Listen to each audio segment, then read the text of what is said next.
ఓం నమః శివాయ. ఓం నమో నారాయణాయ.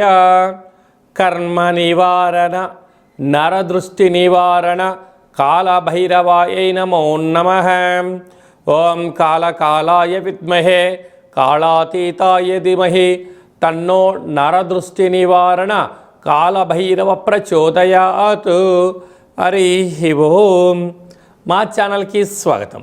చూస్తున్న వీక్షకులకు ప్రేక్షకులకు ప్రియ కాళభైరవ భగవద్బంధులకి స్వాగతం పలుకుతూ మమ్మల్ని ఎంతగానో ఆదరిస్తూ ఉండబడినటువంటి ప్రియ సోదర సోదరీమణులకు, జ్యోతిష్ అభిమానులకు, సనాతన ధర్మ సంరక్షకులకు అందరికీ నూతన ఆంగ్ల సంవత్సర శుభాకాంక్షలు.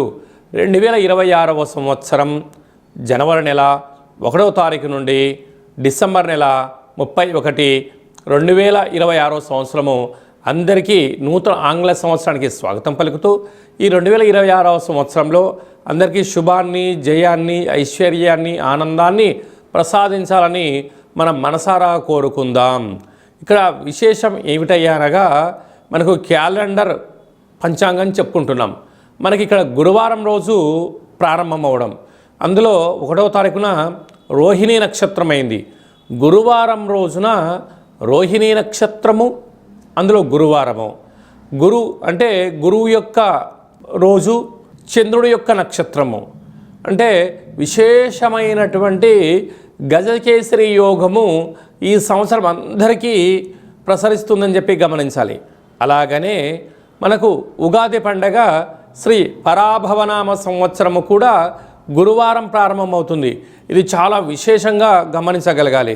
కనుక ఈ సంవత్సరము విద్యార్థులకు, ఉద్యోగస్తులకు, వ్యాపారస్తులకు, నూతనమైనటువంటి అత్యంత ఆధునిక టెక్నాలజీని నేర్చుకునేటువంటి వారందరికీ, వ్యవసాయ సోదరీమణులకు అందరికీ సువర్ణపు యుగంగా భావించగలగాలి. ద్వాదశ రాశుల్లో గ్రహ గమనాన్ని ఒకసారి వీక్షింపచేద్దాం.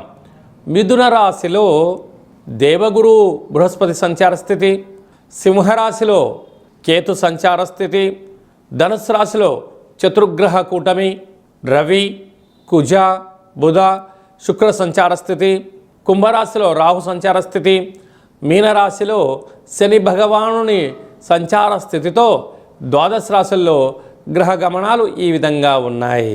మిథున రాశి వారికి ఈ ఆంగ్ల సంవత్సరం నుండి మరియు ఉగాది పండుగ నుంచి ఆదాయ వ్యయాల్ని ఒకసారి తెలుసుకుందాం. మిథున రాశి వారు రాశాధిపతి బుధుడు అయినను, మీరు ఎన్ని తెలివితేటలు వాడినను, ఎంత సన్మార్గంగా ఉండినను అధిక ఖర్చులు పొంచి ఉన్నాయని చెప్పి గమనించాలి. ఆదాయం 8, వ్యయం 11 అనగా మీ యొక్క ఆదాయం 8 రూపాయలు ఉంటే ఖర్చులు అదనంగా 3 రూపాయలు చూపిస్తున్నాయి. కనుక ఇలాంటి కాల సమయంలో అనవసరమైన ఖర్చులను నివారించుకోవడం, వీలైనంత వరకు మౌనంగా ఉండడం, ఆడంబరాలకు దూరంగా ఉండగలిగినట్లయితే మీరు ఉండబడిన సంపదను పోగొట్టుకోకుండా, గతంలో సంపాదించినటువంటి స్థిరచరాస్తులను అమ్ముకోకుండా ఉండే పరిస్థితి ఉంటుందని చెప్పి జ్యోతిర్విజ్ఞానం తెలియచేస్తుంది. అలాగనే రాజ్యపూజ్యం 1, అవమానం 7.